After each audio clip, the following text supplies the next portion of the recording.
Council meeting for November 20th of 2023. We will first, actually, why do we have roll call in front of prayer? But We always do that. okay, First. call the roll. No, actually, usually it's after, but call the roll. I got nothing. Tupper. Here. Bueller. Shuddy.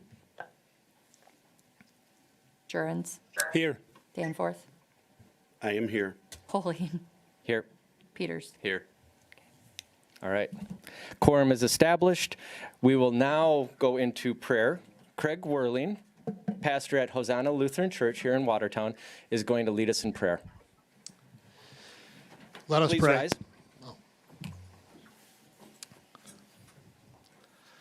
Lord, have mercy. Christ, have mercy. Lord, have mercy. Father, we thank you for the many blessings which you have showered upon us, especially upon this community. We thank you, Lord, for the gift of government of the people, by the people, and for the people. We thank you for the administration and the members of this council.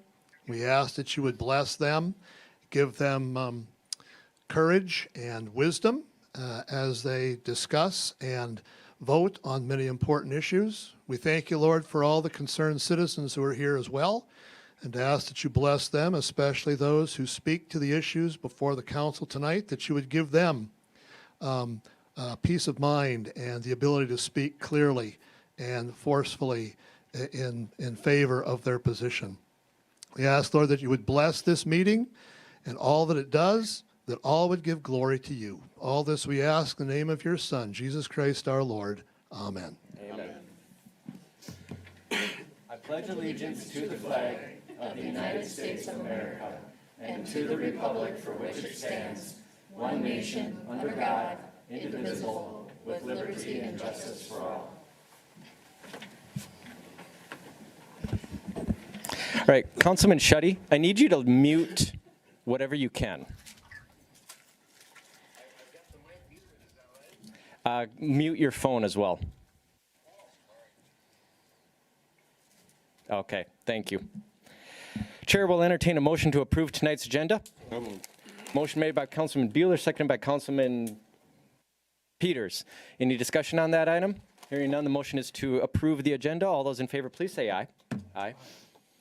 Any opposed, say nay. Motion carries. Now is the time for open forum. If there's anyone here who would like to discuss something in front of the council that is not on today's agenda, now is your chance to do so. I'll close the open forum. We will move straight into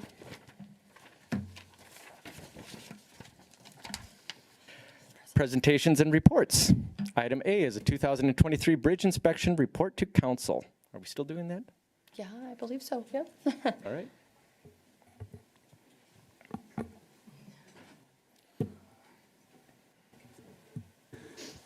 Good evening, council members. Chris Brozick with Civil Design in Brookings, South Dakota.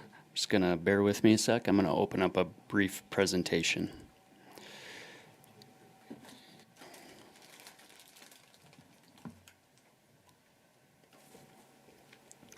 Okay. And I assume I should share this screen probably. So just hit the screen button. Where's the screen? You just share the screen. Yep, right there. Okay, perfect. Thank you. City of Watertown contracts with Civil Designing to perform annual bridge inspections for the city.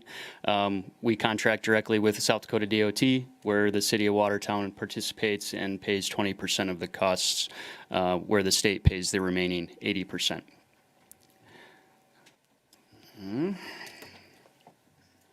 Here we go. City of Watertown has 11 bridges on their system within city limits. This year, we performed 5 of those 11 inspections based on the previous inspection schedule. Those inspections were completed on August 25th, and of those 11 bridges, basically any bridge within the city limits is dictated by any structure that's over 20 feet in length. So if there's a structure or a culvert that would be smaller than that, we would not be performing said inspection on any of those types of structures. Bridges are inspected typically every 24 months, and we provide a detailed inspection report and our findings and have those discussions with the City of Watertown's engineering department as well as the street department to go over our recommended repair items or any future planning that's necessary. And then just as a reminder, this mainly pertains to the actual inspection of the safety features and the structure itself, but doesn't have any type of hydraulic analysis associated with these structures.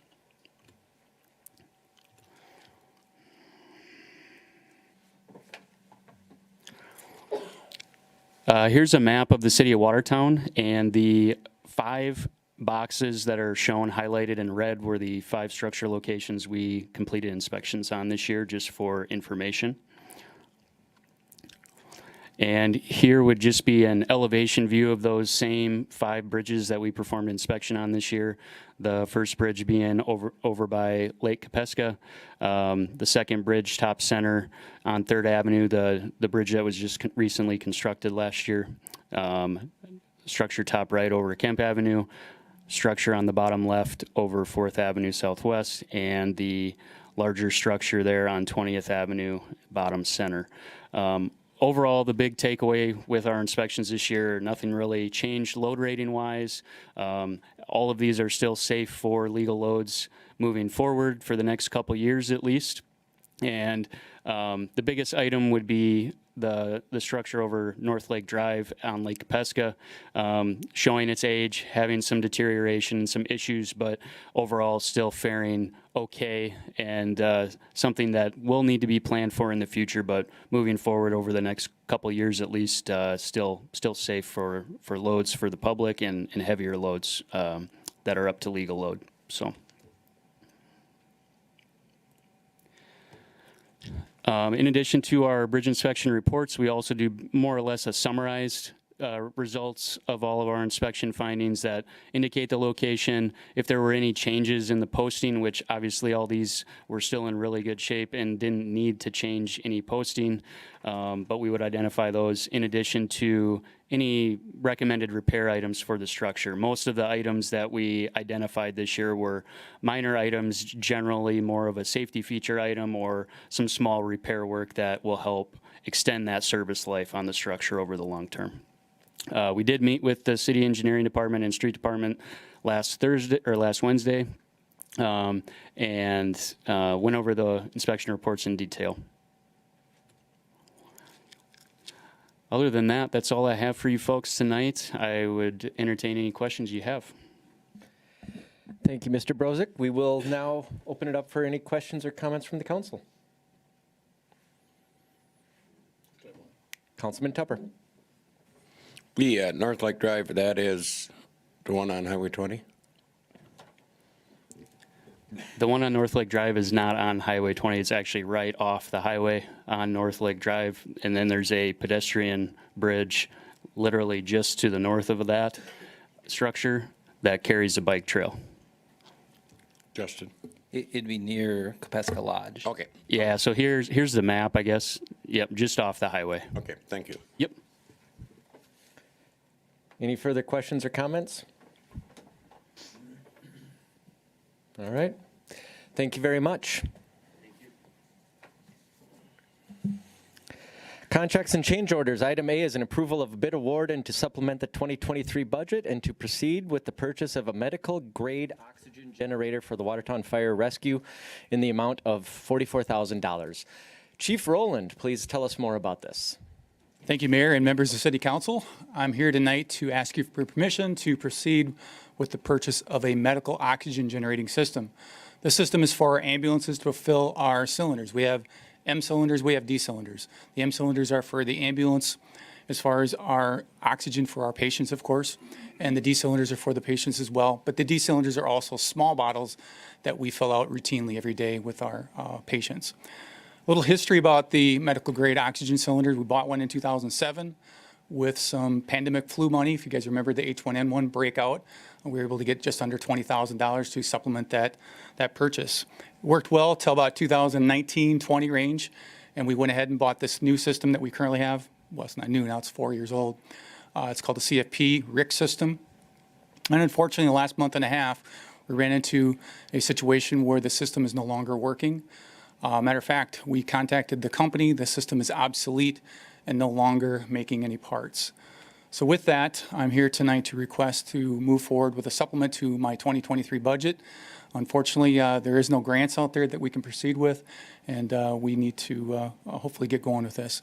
We currently are outsourcing that right now, and it would roughly cost us under $10,000 a year to outsource this. So with that, I would stand by for any questions. Thank you, Chief. Chair will entertain a motion to approve the bid award and the budget supplement. Motion made by Councilman Tupper, seconded by Councilman Bueller. So open it up for questions and comments. Council. Was there one? Councilman I Jones? have one. Most of the comment, I really don't have a question because, yeah, we can find a source. We have to go down to what AOX, and is that kind of the procedure right now, and at $10,000 a year? Correct. What we do is they would come and pick up our bottles and take them down to Waverly, Nebraska. Unfortunately, sometimes there's lots of delays in that 1 to 2 week range, and unfortunately, I can't delay with patients and stuff like that, Len. So thank you, Councilman Jones, for that. And a follow-up. The last thing I want to do when I'm jumping into an ambulance and on life support is to worry about oxygen levels and the cost. And over the long term, this seems to be a wise move. All right. Any further questions or comments? Councilman Danforth. Thank you, Mayor. As far as the source for this, is this the same supplier that the previous system would have come from 4 years ago that now doesn't make the replacement parts for it? This company is called Novair. It's been around. It's a reputable company for 20 plus years. And, we get a warranty on it, but it doesn't last long, Councilman Danforth. But the best thing about this company is they not only make it for the Midwest, but it's all across the country. So we feel pretty confident that if something goes wrong, we will not have obsolete parts or an obsolete piece of equipment. So we should be good. Any further questions or comments? Hearing none, the motion is to approve the bid award and the budget supplement. All those in favor will say aye, opposed say nay. City Manager Mack, please call the roll. Tupper. Bueller. Shuddie.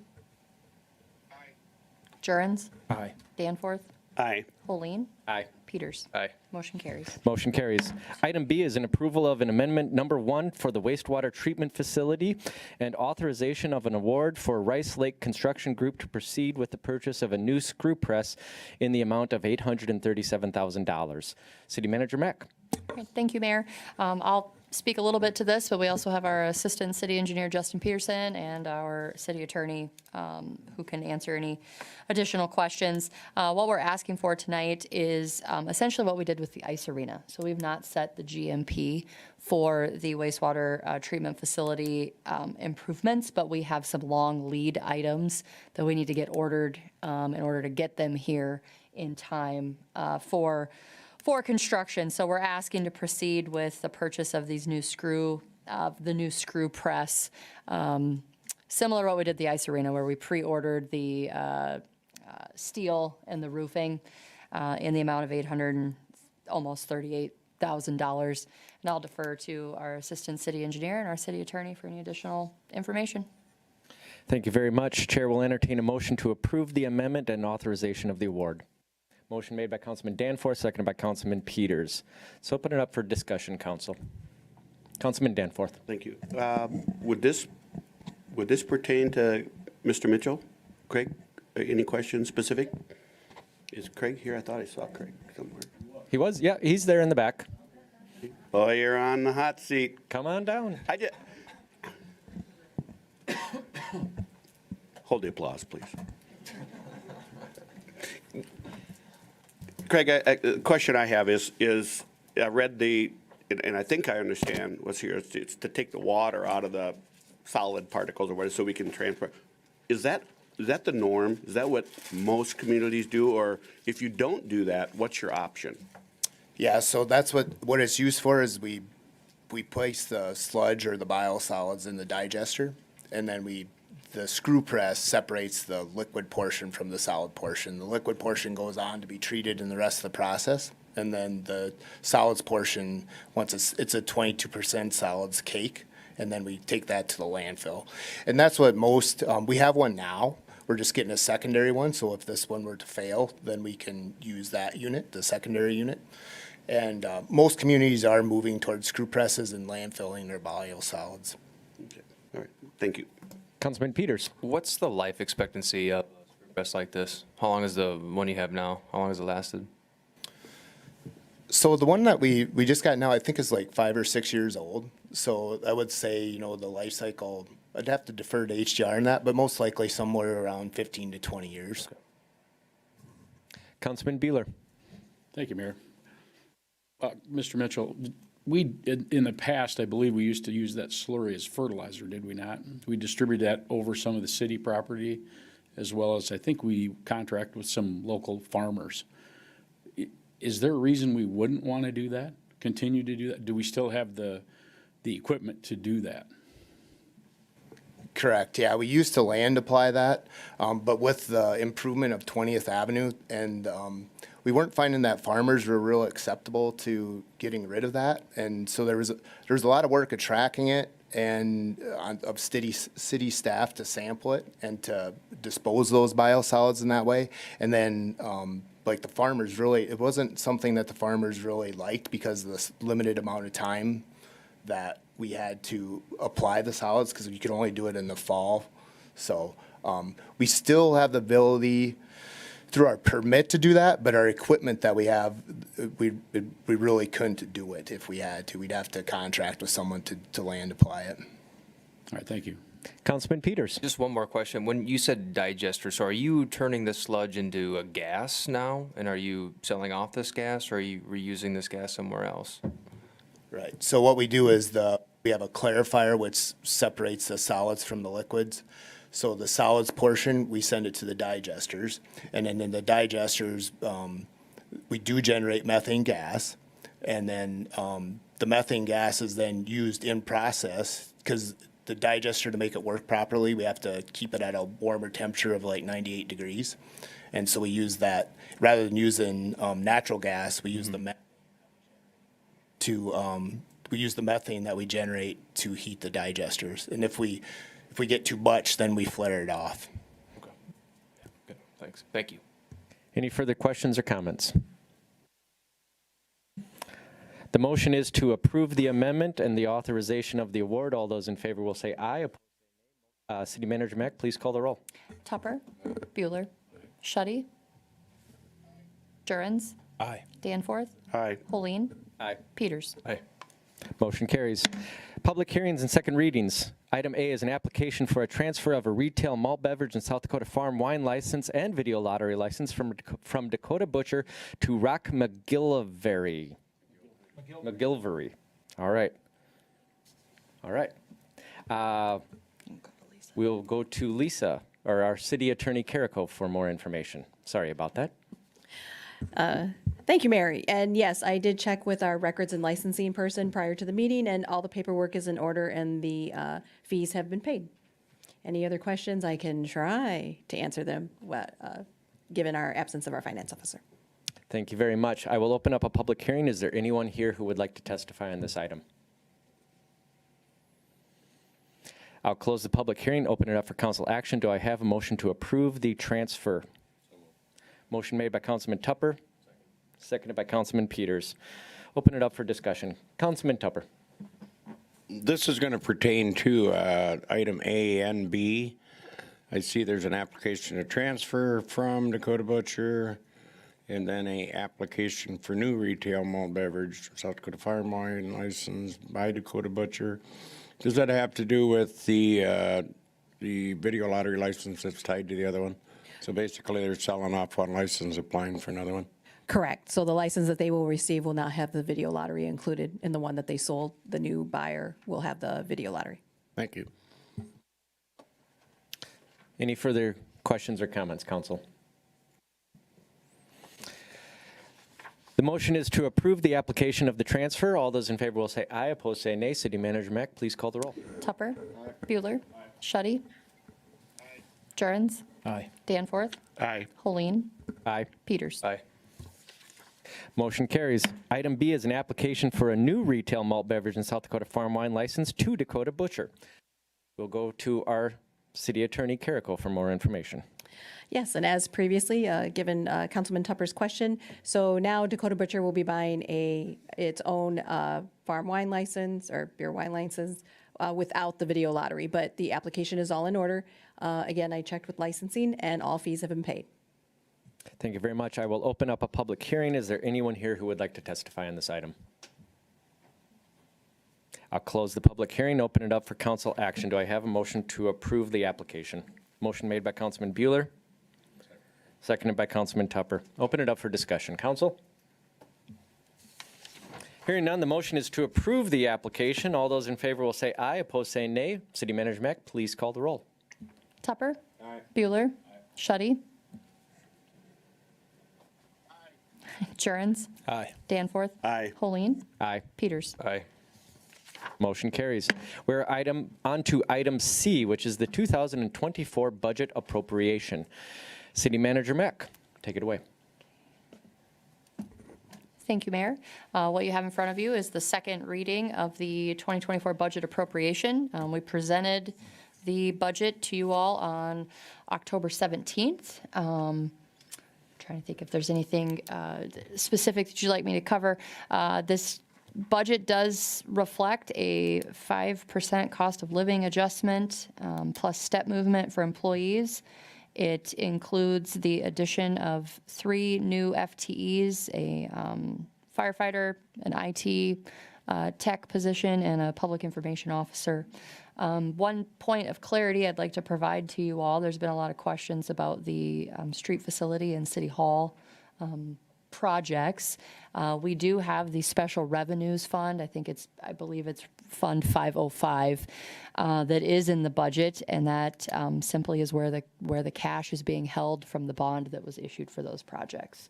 So there's nothing in the 2024 budget appropriation related to expenditures for those projects. Those would require budget supplements at the time that you all make the decision to move forward with those projects. And with that, I would stand by for any questions you might have. All right, thank you very much. I don't need to open up a public hearing. However, it is always my policy to do so whenever there are people here who would like to testify on this item. So I will open it up for any public comments. This is the budget appropriation, so if you're here to talk about the funding for the municipal band, now is your time to do so. I ask that you come forward, just identify yourself.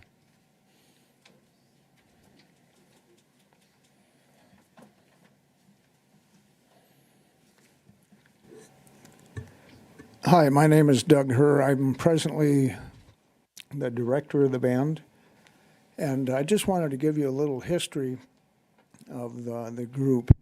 I started playing in the band in 1969. It was called the American Legion Band then, and the Legion was the funding source for the band at that time. That's not to say that the city of Watertown hasn't donated money over the years, because there's a documented history of the city back in the late 1800s appropriating money to buy instruments. Back in those days, and hopefully now, people took their band seriously, and it was a source of community pride. Iowa has an Iowa band law where property taxes are actually taxed to fund and support municipal bands. But anyway, that's just a short history of that part of it. So it went from the American Legion Band in the I don't know when it started, but in the early 70s, the Legion could no longer fund the band. And at that time, the city of Watertown took over the financial support of the band, and it was called the Watertown Municipal Band. And I've always felt, and I think the community has, that we were actually part of the city at that time, and we were funded every year, and we went out and we did concerts, and we played special events around town, and we still do, and I try to honor any request that we get, if we can work it into the schedule. And so now there's been, somewhere along the line, we've kind of gotten grouped into, it was nonprofit for a while. We're not a nonprofit group. We never have been. The Park and Recs have always treated us like we were part of the city. They've set up the showmobile. They've done anything that I've ever asked over the years since I've directed, and I'm sure Doug Carpenter, if he were here, he'd say the same thing. So the only thing that I would ask is that you would continue to support the band fully. It's not a volunteer organization. It's always been a paid band ever since I started back in the Legion Band. And I just hope that you continue to support us, and we will do our best to make the community of Watertown proud of us. So that's all I have to say tonight. Thank you very much. Is there anyone else here who would like to testify on this item? I will focus the attention right now just on the band.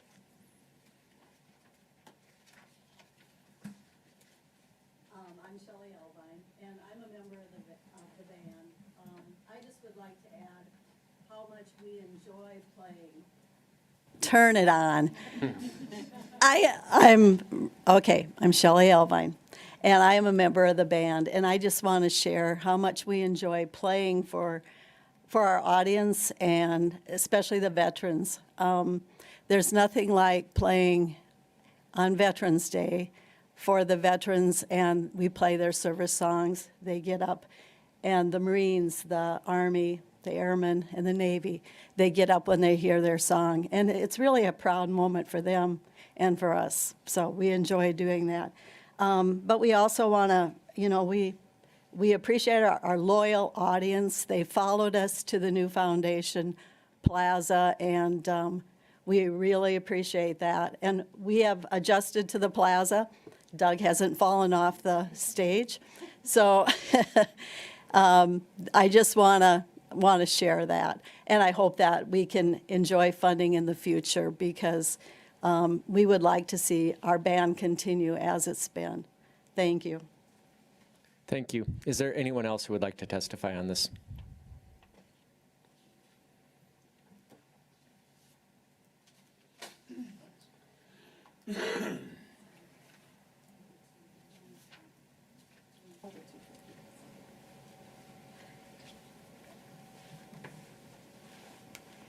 I'm Sarah Karen. I've been a member of the Watertown Municipal Band since 1996. And it is a huge source of pride. And there is a loyal following. And you maybe heard from some people, there was a petition circulated that had over 250 signatures of people who would like to see the band continue to be fully funded. I just want to say, I know budgeting is difficult and important. And it's difficult because there's always more need than there's money to go around, more requests than can be filled, and so you have to cut.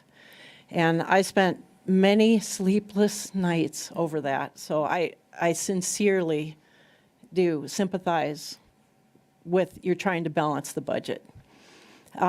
It's important because obviously if you do it improperly, it could have severe negative ramifications. You could do harm. And it's also important because your budget is your expression of your values and the community's values, because you represent the community. And the arts are, they're part of our culture here. The municipal band is part of our culture. And values aren't right or wrong, they just are what they are. If you don't value the band, cut the funding. I don't think that's the case, though. I do think that, well, I know that the community values the band. I see it.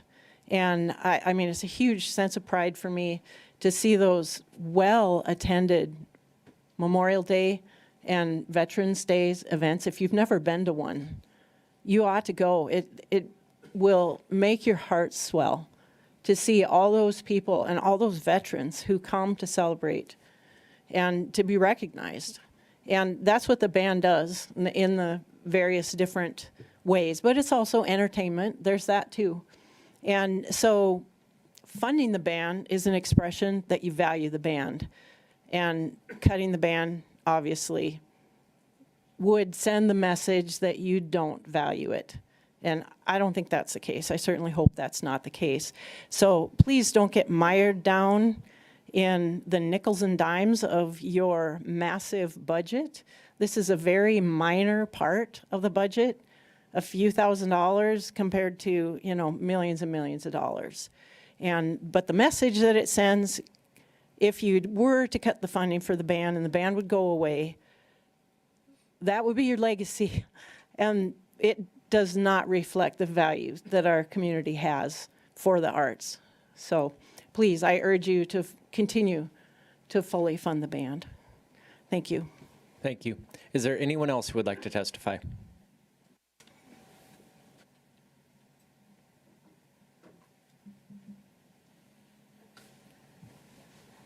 Jan Mullen, thank you for the opportunity to present a case for the band. I would also add that it's a draw from the areas around us. Each concert that we've been at, there have been at least 2 or 3 people from out of town who have come to Watertown for the band concert. And $25,000 is, as Sarah said, such a pittance compared to $837,000, which I know is important, but still it's such a little amount. And I would mention that most of the band members have not seen any increase in the whole time that they've been playing. We need to give them a little more encouragement to keep at it. Thank you. Thank you. Is there anyone else who would like to testify?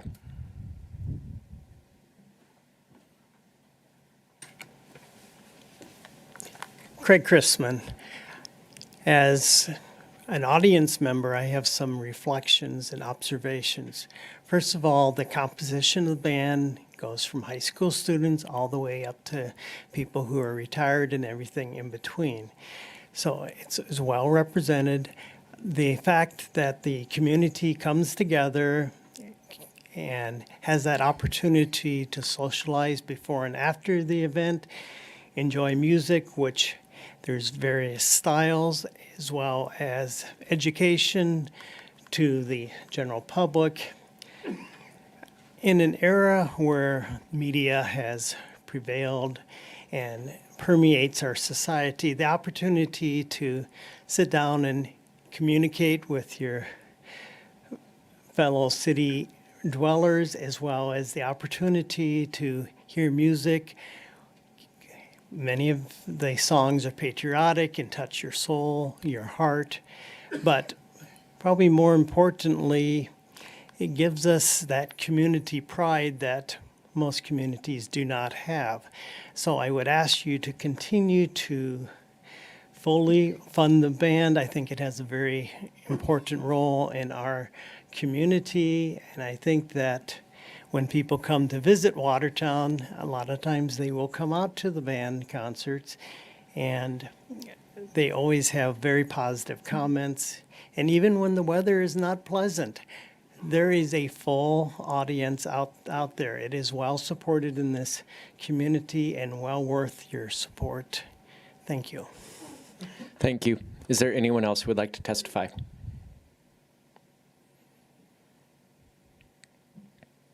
Okay.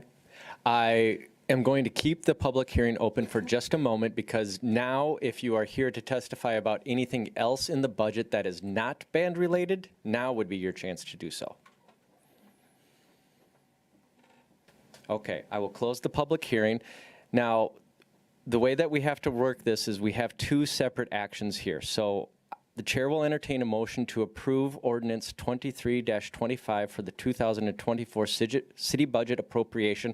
And I'm just going to explain it to everyone in the room. I have to do this in order for council to be able to ask questions or deliberate, because you have to have an actual official motion. So chair will entertain that motion. Councilman Tupper, Councilman Danforth. Okay, now we are open to discussing about anything. I would encourage us to deal with the municipal band funding at first, because we have a lot of people here who would like to know what the appropriations. I would also like to make something clear. I do believe that there will be a motion to fully fund it at last year's level. If you want to make that motion, you can do one of 2 things. You can make an actual amendment to the budget, and we would vote on that as an amendment, that would necessitate the budget to come back to a special hearing sometime before the end of November. But we can do that. Or you could also make the motion to use a special appropriation, which would come in January. So that would essentially, the special appropriation would be another roughly $12,750, I think, which would come in January, but that would not necessitate a special hearing for the city budget. So just to explain that, I will also go to City Manager Mack to explain a little bit about the proposal. Councilman Danforth? Point of clarification. Is there a later date that we approve the 5-year CIP plan, or is that part of what we're doing We'll bring tonight? that at the first meeting in December. Okay, so that's not on That's the table separate from tonight. this. This is Okay, just all the right, thank general fund and the enterprise funds budget. All right, City Manager Mack. Thank you, Mayor. Thank you all for being here and your clear commitment to the arts and to our community. I did want to provide a little context to the recommendation. The council approved a policy earlier this spring related to contributions to external organizations. Within that policy, it required an application process. Largely, we're trying to streamline operations and really get a handle on where the dollars are going. So first and foremost, the band is not listed as a nonprofit. It is listed as an external organization in our books. Secondly, there's two parts of the policy that I applied and Finance Officer Bob Zine applied when we were reviewing the applications. The first is it the intent of the city to provide, it is the intent of the city to provide a minimum amount of municipal subsidies as well as other incentives that the city may deem appropriate for the shortest term required for the project to proceed. Secondly, the applicant must also provide a but-for analysis which demonstrates the need for public assistance. Other factors include the applicant's ability to become self-sustaining, the duration of the funding commitment, and operating versus capital requests. Because we do value the band, and we value the other external organizations that provide great services to our community, I recommended the funding level that I did. We do, as part of the policy, allow for arts and culture. When I looked at the application, it said that there was a $225 cost to rent space, and the rest all went to salaries and for band members and the director. That's a decision for the council to make. If you all think that, paying for that is appropriate, that's just fine. It was not a recommendation made out of malice or a dislike of the band, or frankly, not against our values as a community. It was a recommendation based on policy. And there were other requests that we received from other organizations that we didn't recommend funding at all, or we also recommended reducing those funds. So the band was not the only one. And again, it was based on the policy that was adopted. Everyone who submitted an application also got a copy of the policy. It's a change in how we have done this in the past, so that allows us to provide some grace too, as we're all learning how the policy works, what might need to be tweaked. So however you all wish to proceed, whether it's an amendment to the budget or a special appropriation in January for the additional $12,250, I certainly don't have any strong opinions one way or the other on that. I just wanted to provide some clarity on how we came to the recommendations that we did. Thank you very much, City Manager. I would like to encourage the council to ask questions and make comments prior to making any official motion on amending this, because I want to make sure that we are getting the answers that any of us would like prior to making a motion. So I will open it up for discussion, questions, and comments. Councilman Peters. Might be a question for City Manager Mack. I was told, and I can't remember by who, it doesn't matter, that this community band did not submit a request for funding. Can you maybe shed some light on that for this year? And then can you talk about how it's been done in previous years? They did submit a request, and it came through the online portal. The last 2 years that I've been here, requests kind of come in throughout the year. They get left on a desk. There's really no good system, so that's part of the actual application process. But also something that council talked about during the discussion of that policy was the council didn't want to be fully funding organizations that potentially had the ability to find other resources as well. Again, that self-sustaining portion of the policy. So the way it works now is there's a link. You go and fill out the form. It comes right to me. Kristen and I sat down, before we compiled the budget, went through all the applications, and put the recommendations into the proposed budget. So yes, we did receive an application. Any follow-up, Councilman? Councilman Danforth. Well, first of all, City Manager Mack, you did what we as a council have talked about in regards to interpretation of the policy, and there's no inappropriateness or anything there. You did what we as a council have talked about. And I will say over the years that previous 8 years I was on the council, many different times we talked about the whole issue of funding outside entities.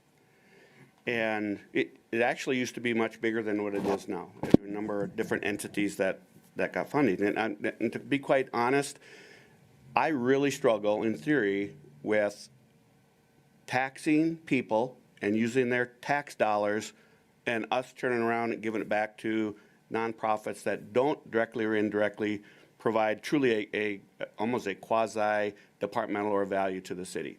I think that's wrong for us to do that. Now, there's exceptions to that. The challenge that we have,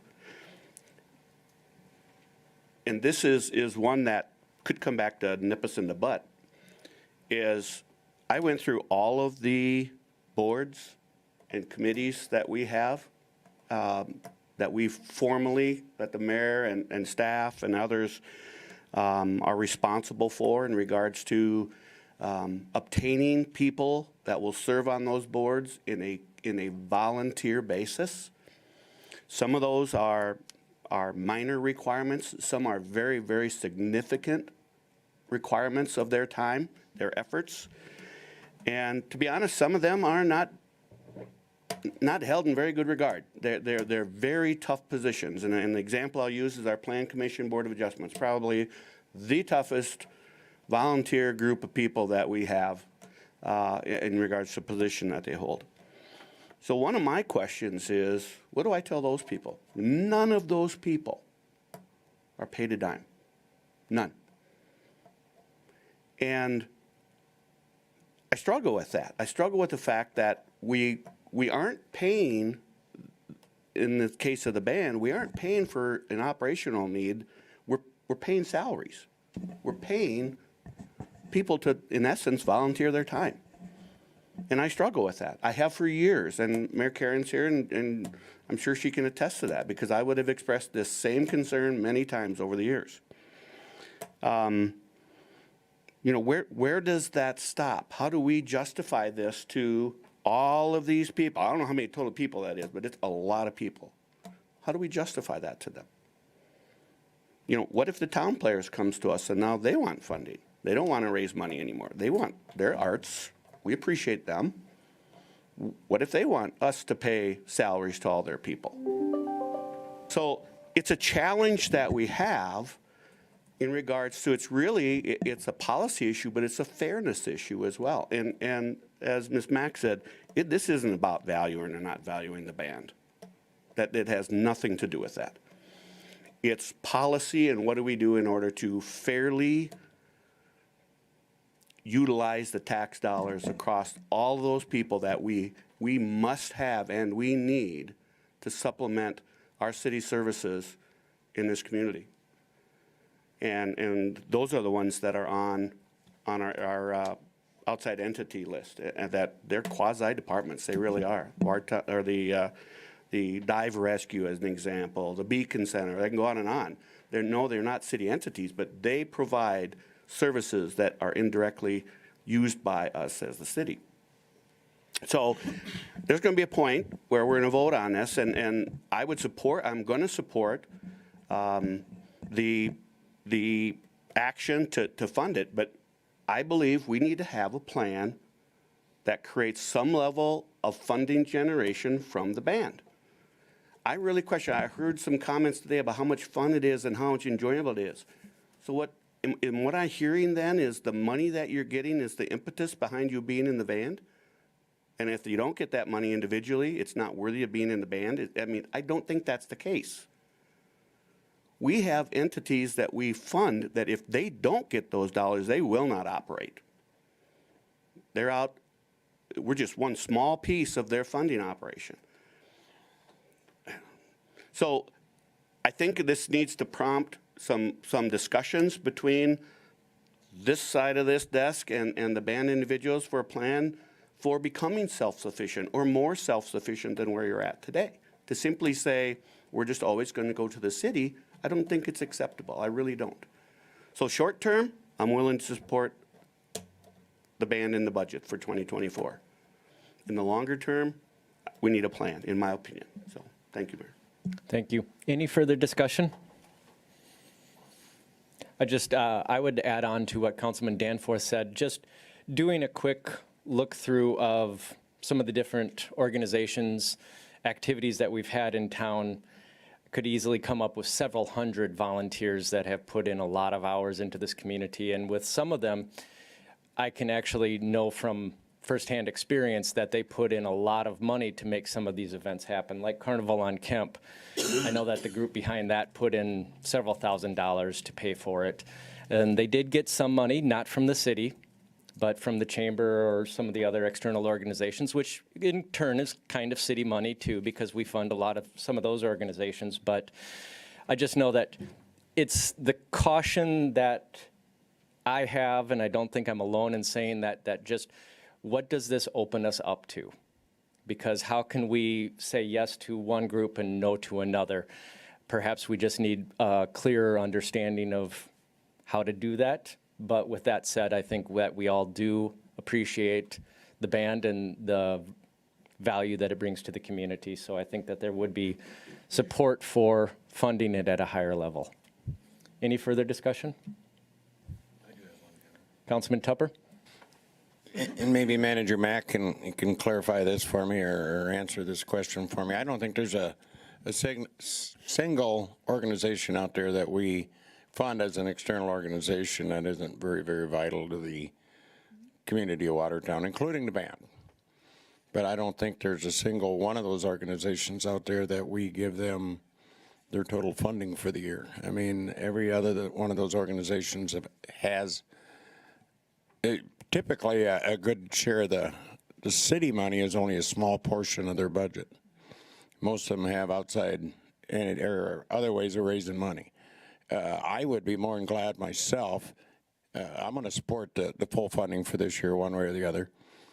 I would be more than happy myself because I've did fundraising over the years for a lot of different organizations to sit down with your organization and help you brainstorm a way of being at least partially supportive of yourselves. So I enjoy the band. I don't go to them very often, but I do enjoy them while they're there, and I do feel they are a vital part of the community. But there's not one of the single outside organizations that we fund them at 100% of what their full budget is for the whole year. So thank you.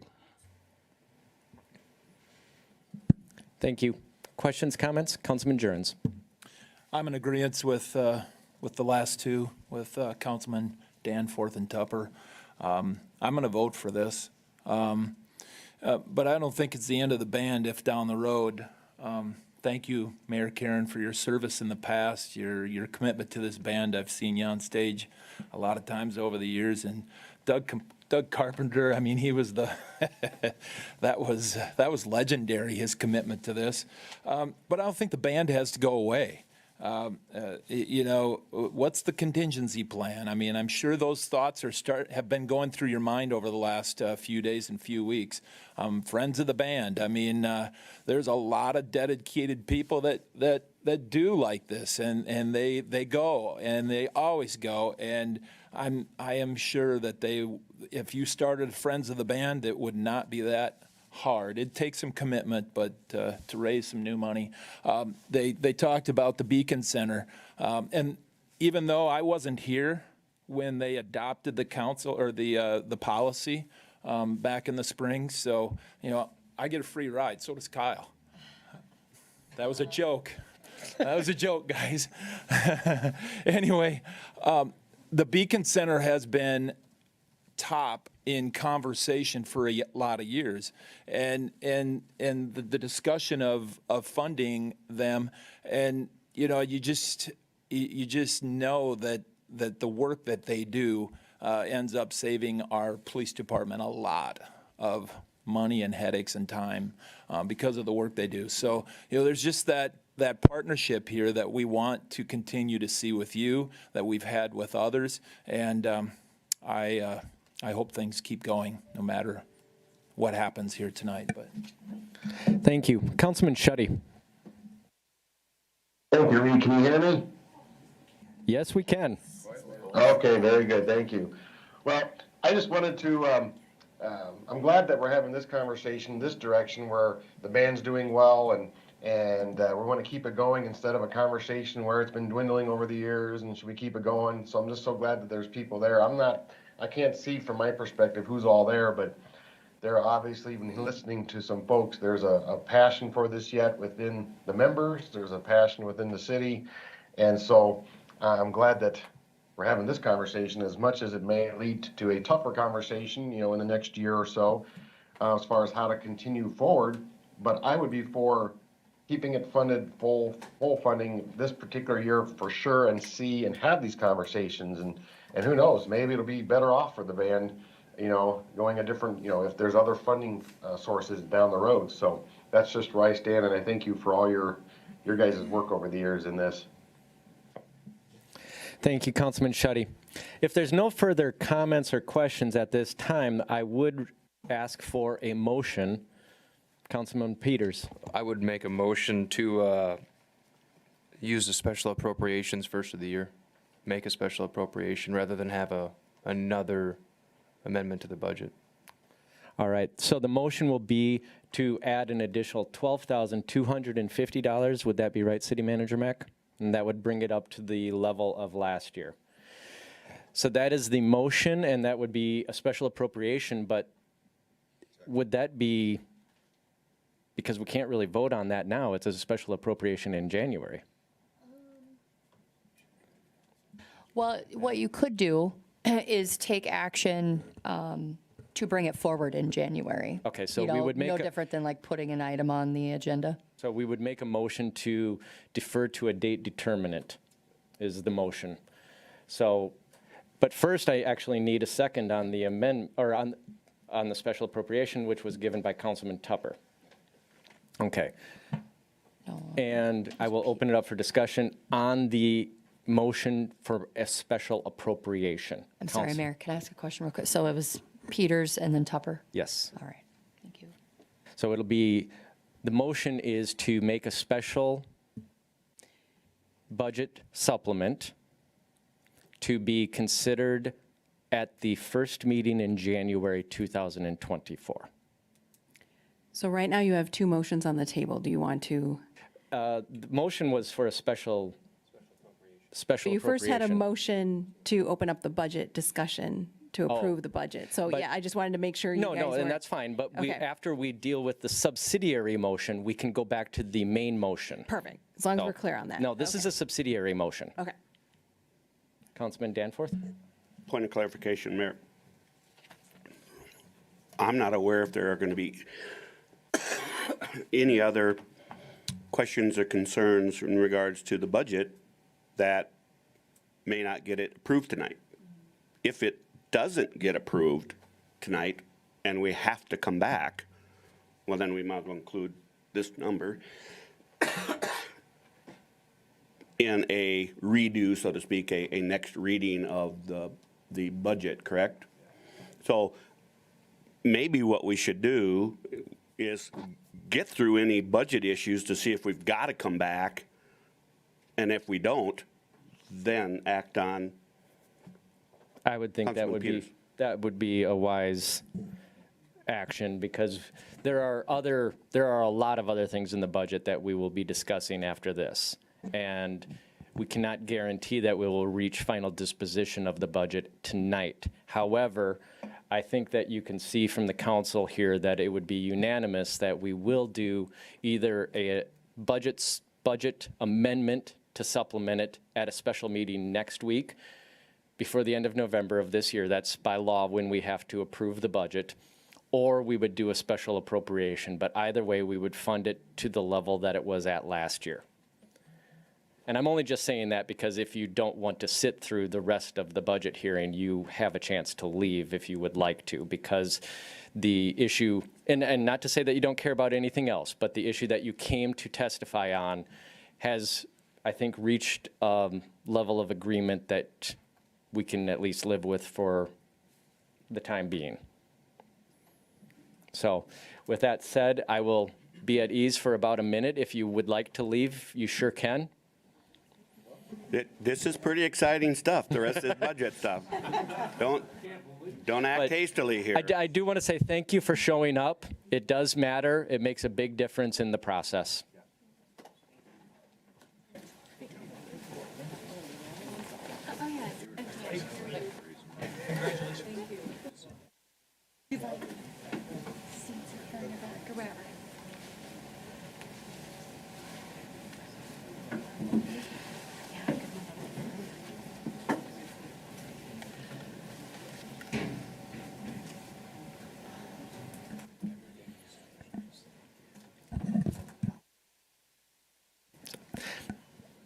All right. We are on the main motion, which is the consideration of the city budget appropriation for 2024. Open it up for any discussion from the council. Councilman Danforth. Mayor, it's, I know. I said I do cough when I talk too much, and so I got that look from Ms. Mack over there. And City Manager Mack,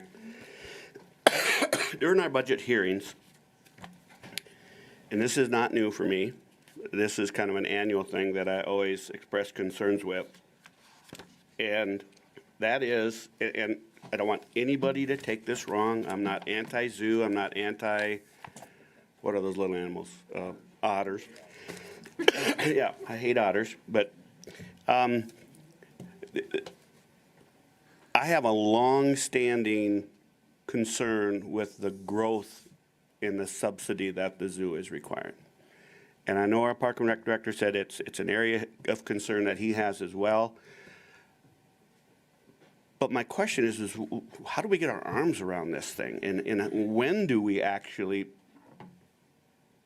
put a plan in place that starts at, well, at a minimum, we got to stop the bleeding per se, and then hopefully kind of work our way back into a more, I want to call it profitable, but a more self-sustaining mode.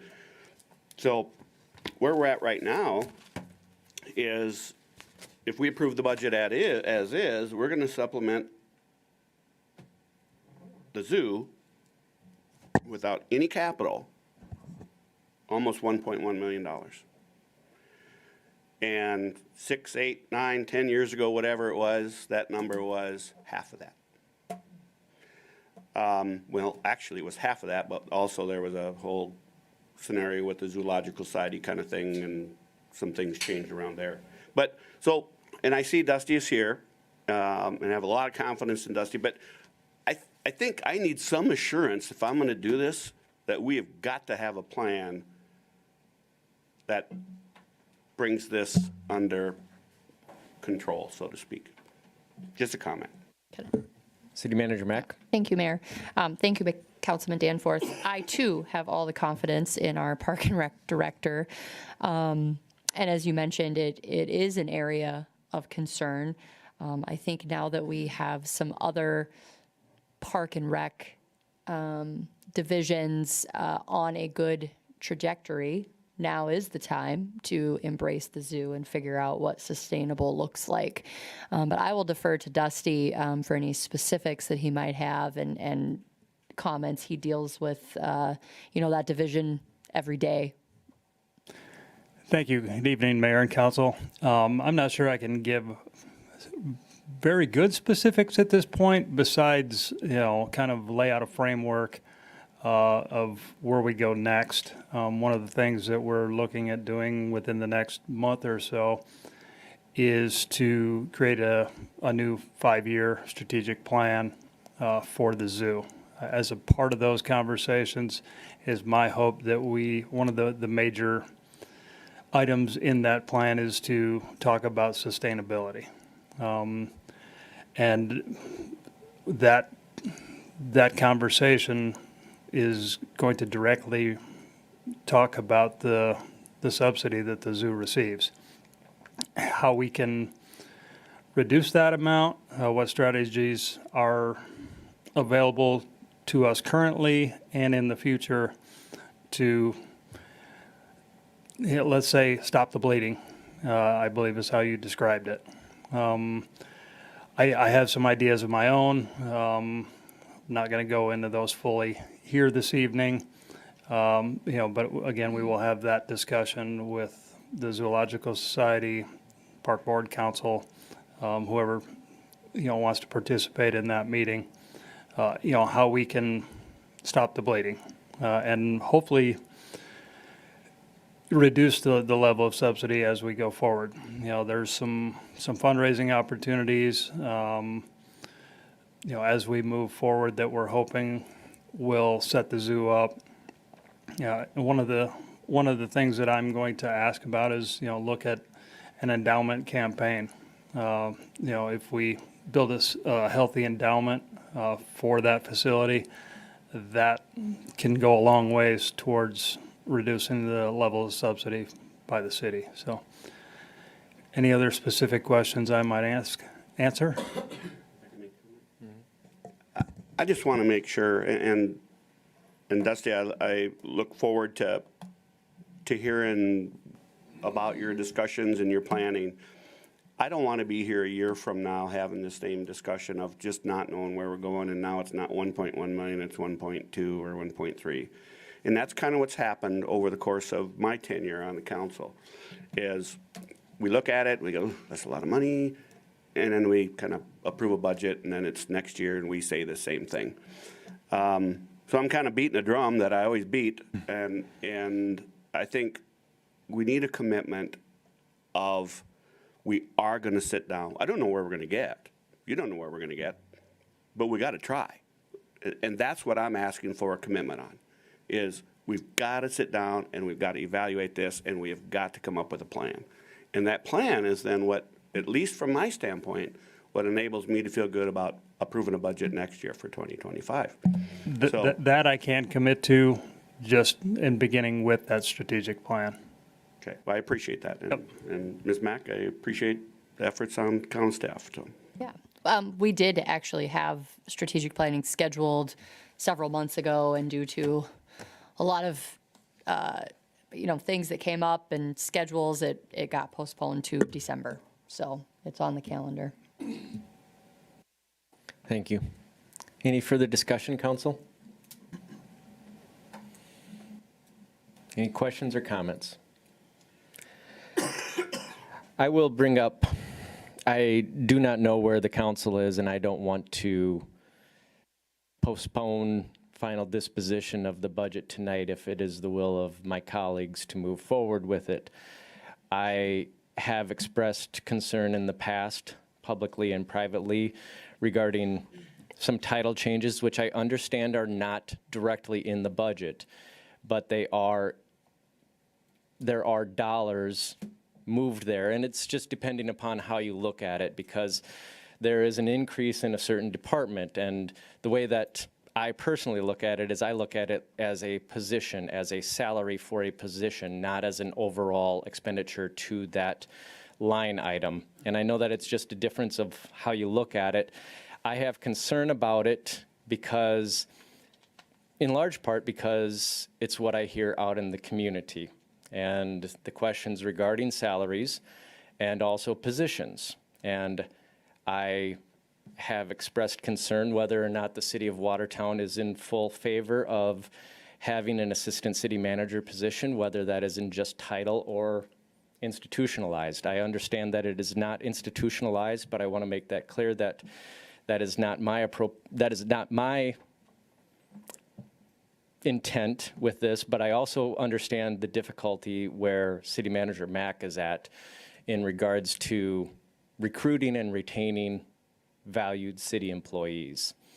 And I understand it is a very difficult position to be in, as is our position as a council to vote on expending the money, because it's not easy when you're talking this amount and across the board. I just want to say that I still have those concerns, but I would not be one to stop moving forward on final disposition of the budget if the rest of the council wants to move forward.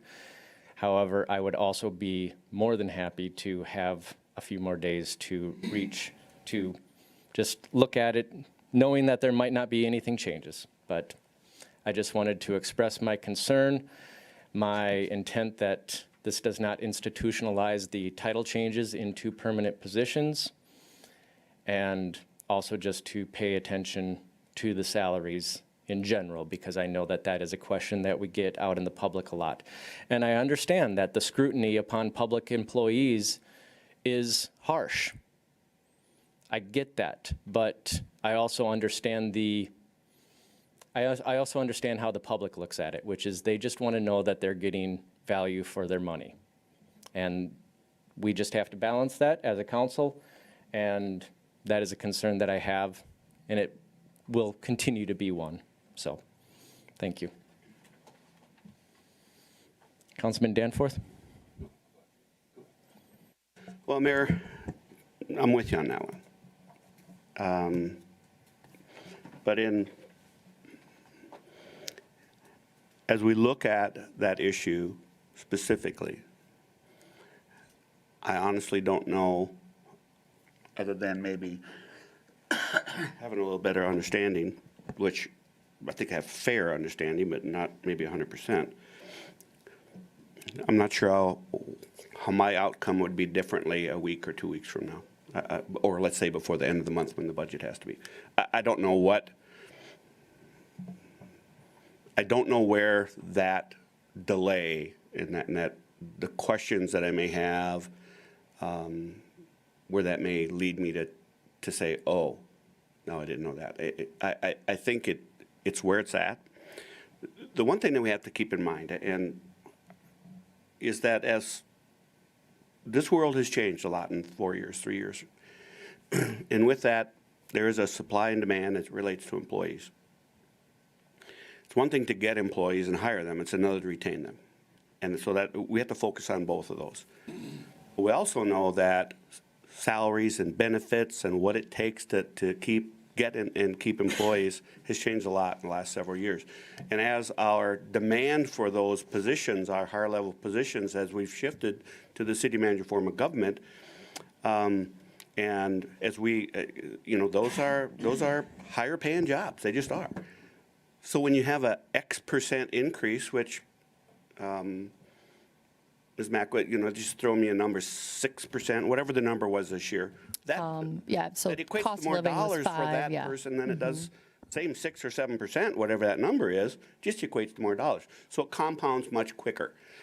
And so with that, I'm not sure budget-wise why I wouldn't vote for it tonight and then work on the bigger issue after the budget, as we work into doing our jobs in 2025 and sitting down and reviewing what our policies are and what our benefits are and reviewing what our our structure is, not only the people structure, but how we employ people and how we pay them and what we do. Because I believe we need to, when we sit down and we have a budget like this, one of the things that we got to do, and we've talked about this internally, we need to have a basis for a proposed and agreed upon increases, annualized increases. There's got to be a basis for it. We can't just swag it. And so we're going to work on that. I also think that there are some things within what we do that we can work on, and we've talked about those a little bit. I'm okay with passing this budget with the commitment that we're going to work on those things and have those discussions, meaningful discussions, so that we clearly understand as council members and as mayor how all those pieces come together. Because it's fairly complicated when you're on the outside looking in, like us. So I'm okay with that. So, Councilman Peters. Couple things. I guess I would start out by saying, agree with the comments that the mayor and Mike have said so far, but I think it's extremely important, and something that maybe doesn't get talked about enough is that the city staff works extremely hard, which we all know. And when I wake up at 4 a.m. and I text Amanda, she texts back.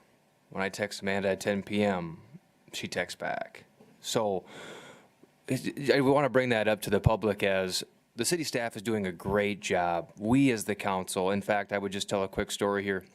When I was running for city council, I remember calling up Councilman Jurens shortly after I announced my candidacy and said, hey, do you know this is a paid job? And the funny part about that is because we're all public servants here. We don't expect to take more than what we work for. And I know the city staff feels the same way. So I would compliment the city staff, and I personally have no problem with this budget. In fact, I think that the city band issue is more of a, how do we fix this, because I got 20 phone calls on that versus what we're talking about here. So I'm comfortable passing the budget.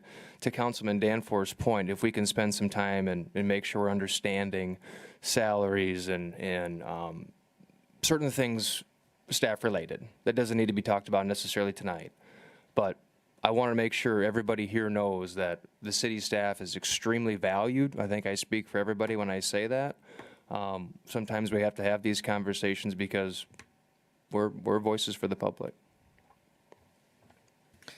Any further comments? Councilman Jurens? I do. I would concur with Councilman Danforth and Peters. The job market where our young people are headed in their careers and in their college careers is changing. No one, hardly anyone, is getting into the world of accounting and being a CPA. I mean, they're desperate in that world to get accountants to come to our town and to a lot of towns. And the mayor made a comment recently. He said, I'd had a tough time being the mayor. I'd had to be the guy who put the budget in place like previous mayors did, like Mayor Karen did. And, you combine those two things, putting this budget together, you could be as intelligent as you think you are. That thing is grueling. And so there's tons of work into that, and that's not for too many people in this world. So, in the competition of getting the people to do this work, and in changing the last 2, 3, 4 years, this world's changing fast, and if we can, have some work involved in this and talk to the public about these issues in the next year, I'm with you guys. That's it. Councilman Tupper?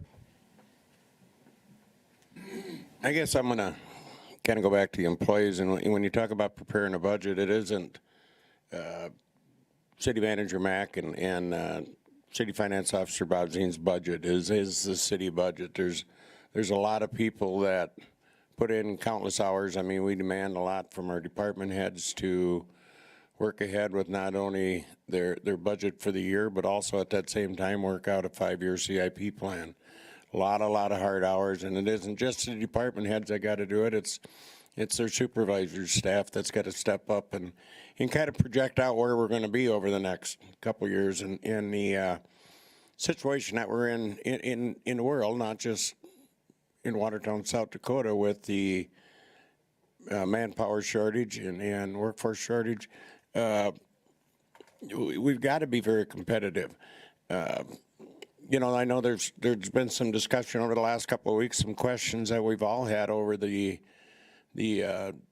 job description changes and the salaries and things like that. I feel a little bit more comfortable over the last few days with some of the questions that have been answered that, and I feel that as a council, we still got a lot of questions to answer, but I feel very confident that some of those questions are going to get, well, not maybe questions, but some situations that we've gone over that we really need to take a look at and maybe make some corrections. And I feel that our staff is willing to do that. Give us great opportunity and great feedback to understand some of those questions a little bit better than what we have in the past. And I probably will be supporting the budget itself again tonight. I don't see any reason to put it off for a couple of weeks. So as long as I get to you sharing some of the other two that we talked about, the street department and the city hall won't have anything to do with this budget. So that's all I have. Thank you. Yeah, and just to be clear for the people, the money is there for street department and city hall, kind of. I mean, there's money that has been bonded for and in 505, is it? I believe it's 5. So there's money that is in the budget, but we are not spending it. But we have to acknowledge that the money is there, is just the explanation for it. So, Councilman Tupper? And I think what the mayor's trying to get out is there has been a lot of questions throughout the whole council that some questions on those two facilities that we're looking at building. That's what's drawn a lot of questions on the total budget. So that's the things that we're trying to clarify. So thank you, Mayor. Yeah, so just to be very clear, while we still want a street department and a different city hall, we are not moving on them at this point, nor does this budget do anything that changes where we're at. Councilman Schutte. Thank you, Mayor. So just a point of clarification. We as a council can contact Miss City Manager Mack at 3-4 in the morning. Is that correct? I mean, you can.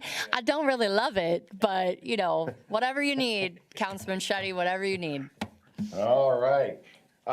No, so anyway, yeah, and thank you. So on that point, you know, thank you, Ms. Mack, for your diligence, your passion for the city of Watertown, and working with the staff and all involved to get this budget put together. As we've discussed, there's some points, you know, that maybe we don't all agree with, and I too have questions on how we work through some of these points. But Councilman Danforth's point of let's just maybe step up to the plate more this next year and work through some of these scenarios. I'm all for that, as we are still growing and maturing in how to work through a city manager form of government. So, yeah, I just want to make those points here. Councilman Peters. Yeah, I guess you actually summarized my thoughts. I was just going to make it known to the community that it may seem as though we're waffling or we're taking a step back from the street department and city hall, and that's exactly what we're doing. I mean, these costs are coming in too high, and so to the mayor's point, we're being diligent here. We want to make sure we're making the right choice, and you know, for a $28 million street department, we want to make sure that the value is there, and you know, we're just not ready to give it the green light yet. So if it seems as though we're taking a step back, that's exactly what we're doing. As I feel that we will be voting upon the budget tonight, Chair will now entertain a motion to go back to the special appropriation for the municipal band to be taken up to a date determinant of the first meeting in January. Motion made by Councilman Peters, seconded by Councilman Bueller. He raised his hand, Councilman Danforth. So, okay. Is there any further conversation on that special appropriation? Councilman Peters. Oh, on the special appropriation. Okay. I'm not absolutely certain we need to make a motion, a vote on that, but I do feel that it would be good to make that official. So the motion is to do a budget supplement to a date determinant, the first meeting in January, to fund the municipal band at another $12,250. That is the motion. All those in favor will say aye, opposed say nay. City Manager Mack, please call the roll. Tupper, Aye. Bueller. Shetty. Aye. Jurens. Aye. Danforth. Aye. Pauline. Peters. Aye. Okay, that motion carries. So we are back to the main motion, which is the city budget appropriation for 2024. Councilman Peters? Just a comment, if I could, back to my comments about taking a step back. I know Public Works Director Von I would probably say this if he was here, but during our council retreat, he made comments of taking this street department through the planning phase so we can shelf the plans for a later time. So we are still moving forward with that, just to get a general idea of what things would cost, what's the layout look like, and then from there, once we have the plans, we can either decide to move forward or put them on the shelf and take them out at a later date. So I just wanted to follow up my comments by saying that. Any further discussion? Hearing none, the motion is to approve the 2024 city budget appropriation. All those in favor will say aye, opposed say nay. City Manager Mack, please call the roll. Tupper. Aye. Bueller. Shetty. Aye. Jurens. Aye. Danforth. Aye. Pauline. Aye. Peters. Aye. Motion carries. Chair will now entertain a motion to approve the 2024 enterprise funds budget. Motion made by Councilman Danforth, seconded by Councilman Peters. This is just on the enterprise funds. Any discussion on this, council? All right, hearing none, the motion is to approve the enterprise funds budget. All those in favor will say aye, opposed say nay. City Manager Mack, please call the roll. Tupper. Aye. Bueller. Shetty. Aye. Jurens. Aye. Danforth. Aye. Pauline. Aye. Peters. Aye. Motion carries. We are now on to other business. Item A, an approval of a resolution amending another resolution, number Y2394, to allow the lots in blocks 1 through 5 of North Lake Drive addition to have access onto North Lake Drive. City Manager Mack, are you taking it, or is I will Community Development Manager? Our Community Development Manager and our City Attorney take this. Okay, we'll go to our Community Development Manager, Brandy Hanton. Oh, gotcha. Thank you, Mayor. Let me get my screen shared on Teams here for Councilman Shetty. Okay, and as stated, so we're looking at amending a resolution that was approved in 1980, and that was at the time when the property of North Lake Drive addition was annexed and zoned into the city. So for proximity here, we are looking at blocks 1 through 4 of North Lake Drive addition, which, and I could pull up the agenda too, to give you guys a better.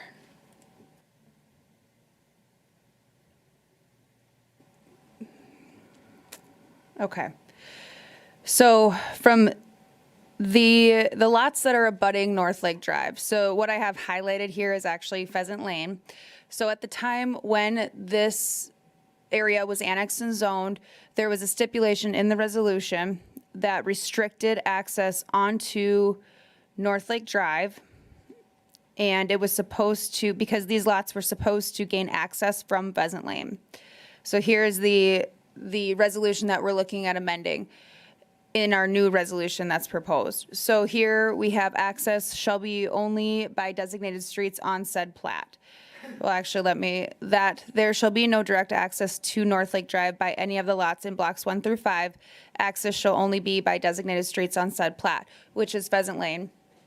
Pheasant Lane, there was no development agreement entered into upon platting, and Pheasant Lane was never constructed. There is a small portion of sanitary sewer that was extended, and that does provide sewer service to the lots that do not abut North Lake Drive anyway, and there is an assessment on that portion. So once those lots develop, they have to pay for their portion of the sanitary sewer that has been extended in Pheasant Lane.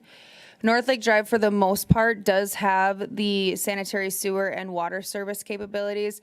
There's a portion within Block 2, I believe, Block 3, right here, that we would need to work with those property owners to be able to service them with sewer, because you can see here it jogs to the south. And it has the capability to be connected through North Lake Drive.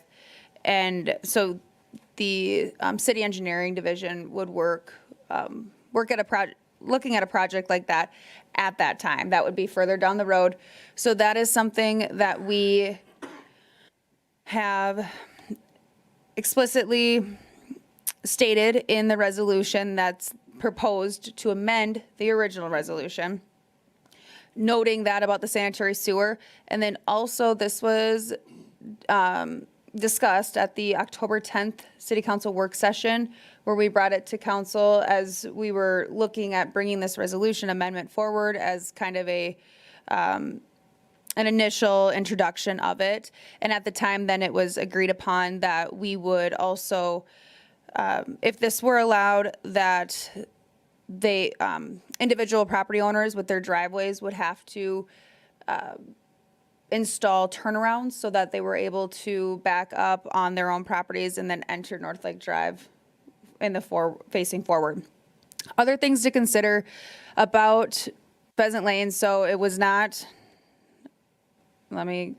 there's kind of a lot of details to this one, so I'm trying to keep it concise where I'm not being too confusing here. Okay, so Pheasant Lane was not constructed. That was supposed to provide the access. North Lake Drive, the speed limit has been reduced. It used to be 45 and now it is 35. There is the recreational trail that runs on the north side of North Lake Drive, which could be a concern. However, we would make sure that there were clear view triangles within that existing shelter belt or tree belt, and so that they had appropriate view sheds when they're pulling out of the driveways that would be now intersecting the bike trail or the recreational trail. I feel like there was a couple other points that I wanted to make here. And then we also have the engineering design standards that regulate access, separation, and whatnot. And it is also, it's not atypical that driveway accesses would intersect with recreational trails as they do the sidewalks. We would have to make sure that all engineering design standards were being adhered to.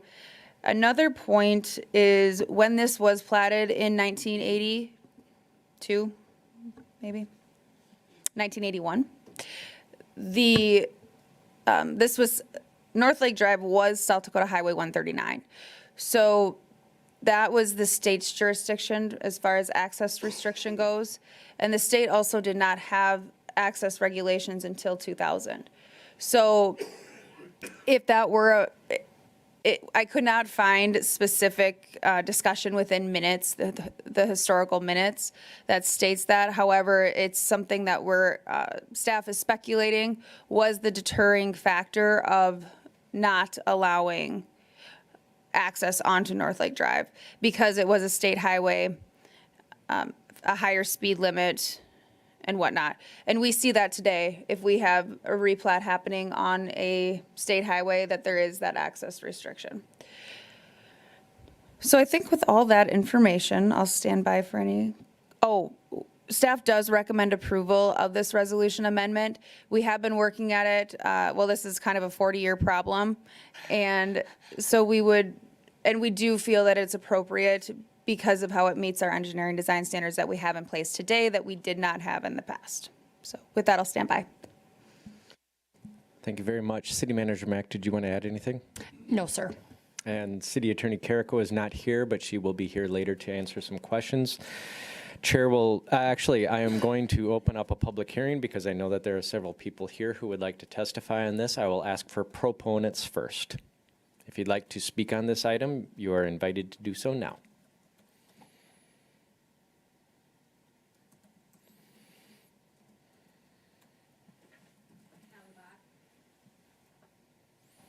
Hallie Bach. I don't have too much to add to what Brandy said, other than that I'm here in support of it. I believe you all received a letter with some information that I didn't feel like I had even prior to the Plan Commission meeting, and some of the things that Brandy mentioned was new information too that we just received this last week. So I would just like to express my support and thank you for your service. All right. Is there anyone else who would like to testify in favor of this item?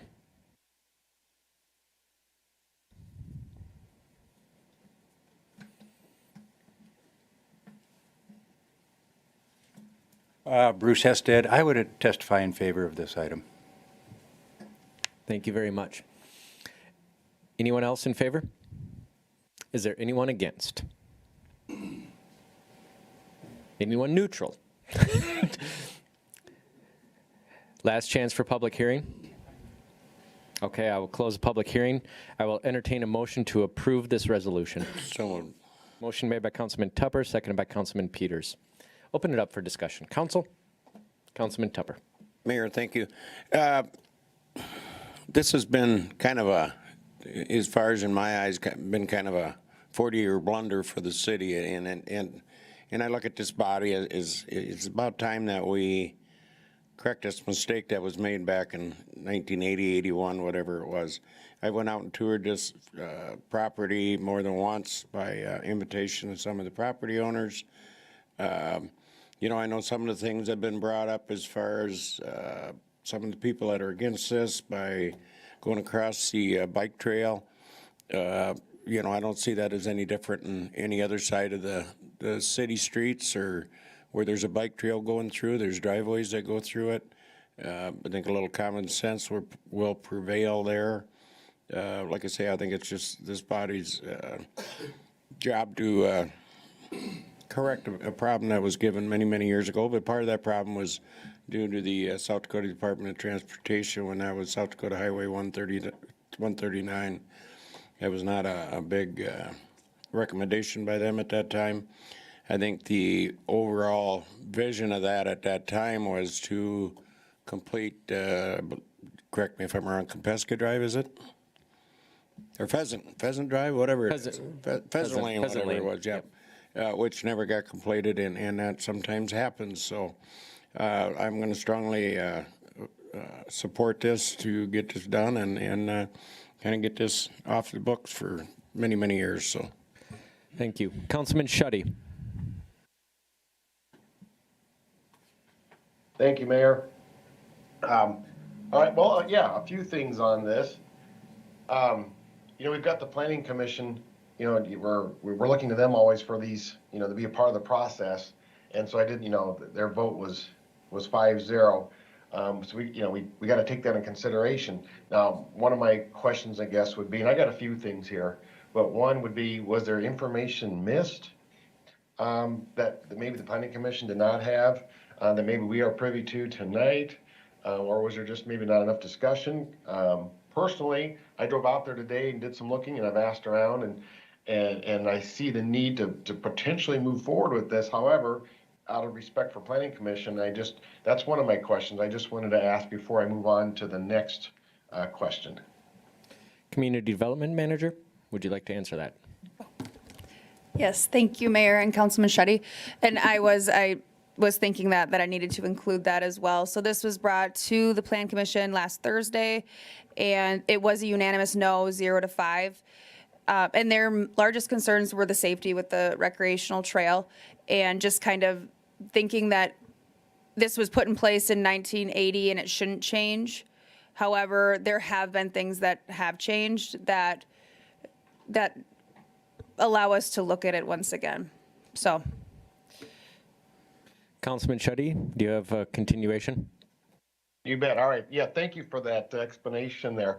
Yeah, so another thing is, when I drove around the lake today, and I drove around the entire lake just to see the landscape of properties across the road and kind of how things have been developed over the years. One of the councilmen on tonight's council may be familiar with the 12 to 1300 South Lake Drive. Is that correct, Councilman Jurgens? And I noticed in that particular section of South Lake Drive, there's quite a stretch there of properties with driveways that are accessing the road, the South Lake Drive from both sides, the lake side and then of course the opposite, the lake side. So I noticed that. I'm not sure how old those areas are, but they've been quite a few driveways in that area. And as I kept driving, and there's no bike trail though in that area. So on that point, there is no bike trail. Just the road is the bike trail. But then when I went around the 500 to 600 South Lake Drive across from the Prairie Winds area, I had built a house out there years back, and in 2000 that is, and there was no bike trail. I had two little boys out there, and when they were little there, and we just had to try to work with the road as was without a bike trail. Now there's a bike trail out there on that stretch.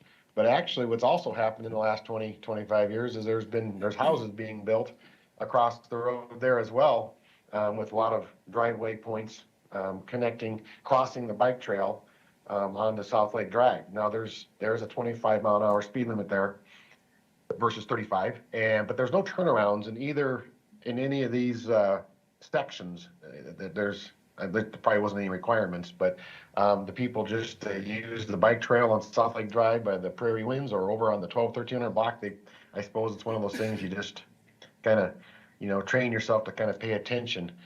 And I know me, when I had the two little boys out there, the bike trail definitely would have been handy. So I'm sure there's people out there really appreciating it and biting at the bit to get it and to finish it at the lake as well. So on that point, that's just some things I had noticed and in observation, I guess, for today and as far as development and moving forward. But also on as I looked at the bike trail and the layout of those lots there along North Lake Drive, whatever width those lots are, they all vary 50, 60, 80 feet. We're probably, I don't know, I'm going to guess 70% of it, but there's a ditch, and the bike trail's in the ditch. It's not level with the road for a good chunk of it. So you got to drop down 3, 4, 5 feet. I'm not sure what the distance is, but it's not too far from the road, so it's quite a drop, like a normal ditch could be at times. So then I was envisioning, as the lots get developed and having all these access points, you're going to have this bike trail that's going to go up and then go down, and then go up and then go down. And with a number of lots there, I just was kind of envisioning that, wondering, well, that doesn't quite make sense either. So trying to be proactive, I guess I'm posing the thought or the question on what's the feasibility of redoing the bike trail in that stretch, and somehow assessing the property so that way the bike trail is level with the road, and then that way. We don't have this issue, because if this were to pass, we're going to have, every little boy in the neighborhood is going to like those ramps on the bike trail. And so I just wanted to kind of just have that question, I guess, as far as feasibility or am I seeing it correctly with that as a potential issue down the road if, let's just say, every lot gets developed along that stretch? City Manager Mack, you can take that. Okay. I am not an engineer, even though I play one on TV every once in a while. Thank you, Councilman Shetty. So your conversation earlier with Community Development Manager Hanton was relayed back to myself and our Public Works Director. And just a comment for consideration from Heath, who's not here tonight, is that if it is favored by you all on the commitment for pathway reconstruction, we would request that it be left vague as to how that's supposed to be accomplished as determined by the city engineer. He is going to know best where to apply, the access spacing. They haven't done any, they haven't looked at any of the grades. So basically just, if that's the desire, to not make it so restrictive that it doesn't work for the different areas, and give the authority to the city engineer to figure out how to make that work. Just a comment from him. Thank you. Councilman Shetty, floor is still yours. Thank you. So just a point of clarification, that is something that would be considered, you're saying, by staff, and when they look at the lay of the land, that they may have to consider that? Nothing like in hardcore writing right now, is that correct? Right. And Assistant City Engineer Peterson can speak to that too, if you like. No, that's fine. I appreciate that. It was just an observation I had today. Other than that, I guess,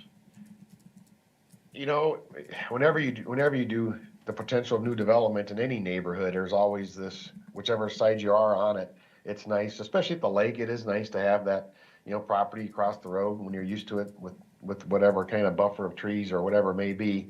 And so I could see this from any property's owner's perspective, either way. But as far as the lay of the land here and development and other areas of the lake where we've allowed to have property be across the road and having access to North Lake Drive, to the road there, it appears that it does fit well. But again, I don't want to at all disrespect the planning commission.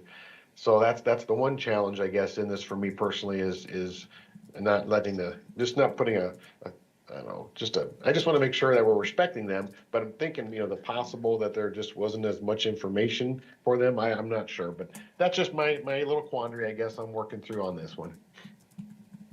Thank you. Councilman Jurens. Mr. Shetty, we used to call those thrill hills with the bikes and the cars.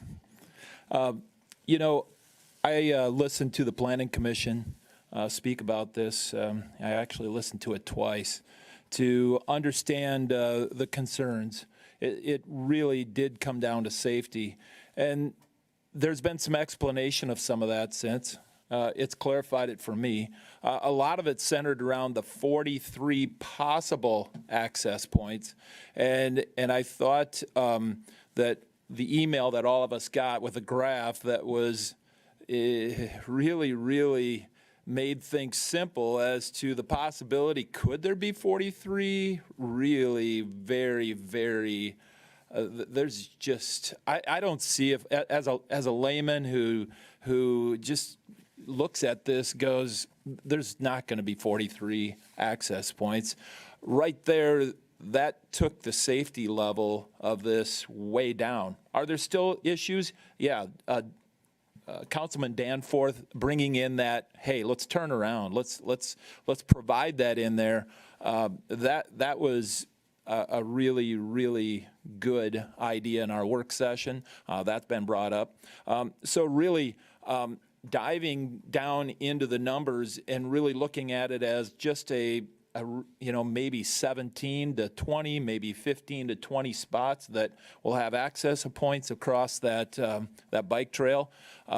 Again, a person who's been around this bike trail multiple times, the young lady, Miss Bach, that came up with that graph, really, there's not a family, and her father has spoken with me about this bike trail and the running trail and the running safety.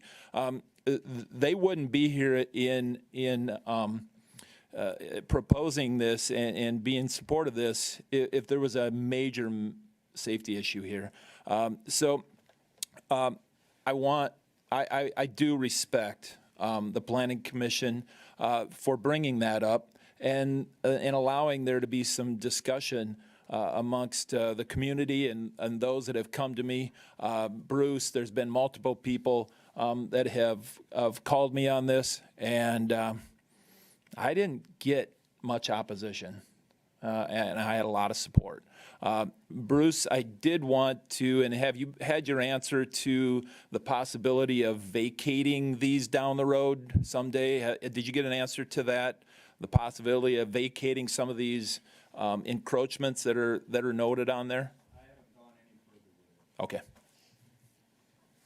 Thank you. Councilman Danforth. Thank you, Mayor. Well, first of all, Ms. Hanton, I got a question. All of that land area, it's all in the city now, correct? What's the zoning designations? So there is the combination of R1 single family residential and RG residential garage. So it's some combination of those two, correct? Yep. Okay. Well, I had the opportunity to spend about 45 minutes on the phone with Public Works Director Von Eye last Friday. I think it was afternoon, maybe Thursday. Had a very, very good discussion on it. And I'm sure Councilman Bueller will attest to this. Years ago, that when we were both on the plan, this area just repeatedly would come up on a plan commission issue, always. And there'd be something there, and it always led back to the 1980s.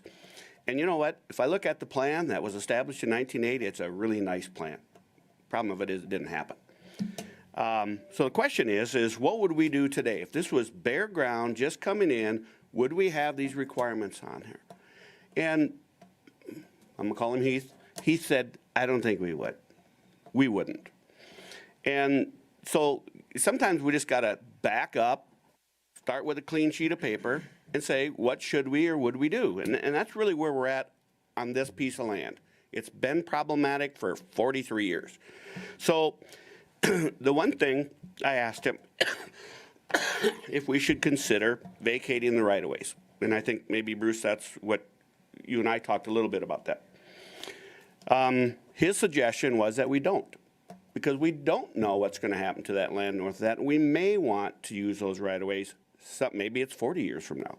And so through that conversation, I agree with him. We retain those, we have them, it may be used. Maybe someday this body looks at it and says, get rid of that one or whatever. But in the meantime, let's deal with the request, which is the access. I had somebody today that said, the city's not obligated to fix a problem that occurred umpteen years ago. Well, no, we're not. But you know what? We really should play the role of facilitating correction. And that's the role I see us. It's not costing us anything. Let's facilitate this so that the land can be used and developed meaningfully, and that's my position on it. The land's, much of that land's being accessed already, just illegally, just going across and got their own paths there. The other thing is that, and we've seen a lot of interest in that in the last 12 months, 15, 18 months, is the potential for other development out and around the lake. You know, an example of that is the CL designations that, and the interest in that. Well, if we're gonna have a bike trail around that whole lake pretty soon, and are we gonna restrict access across the bike trail? No, we're not. We're gonna manage it, which is what we need to do here. So I think, and again, the conversation I had with the Plan Commission member today was, look, I'm not disrespectful to your position on this. I'm not at all. I understand and I appreciate the hard work and the efforts that they put into this. But the only concern was the bike trail. And I do believe that that bike trail issue can be effectively managed on our part and on the landowner's part. We just got to make sure it does. But I do have a question, Brandy, on that. One of the questions was the access that gets put in. Do those have to be hard surfaced? Or would that be like gravel or whatever that's then getting drug in across our bike trail? No, so in our engineering design standards and ordinance, it would have to be paved. Okay, and that to me takes care of one of the concerns that was expressed to me today. So I'm in support of this. I think it goes a long way. To me, it helps with a piece of land that's been problematic for a lot of years. So I'm in support of it. Any further discussion before I will say something at the end? I just want to say a special thanks to our community development manager.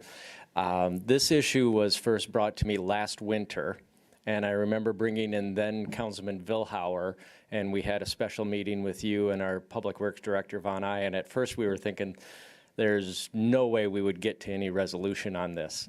And then you open it up on the screen and you have a file dating from, I think, your first week ever on the job for the city. And it was voluminous how much material you had on this. It was ridiculous how well you preserved the records and how much work you had put into this.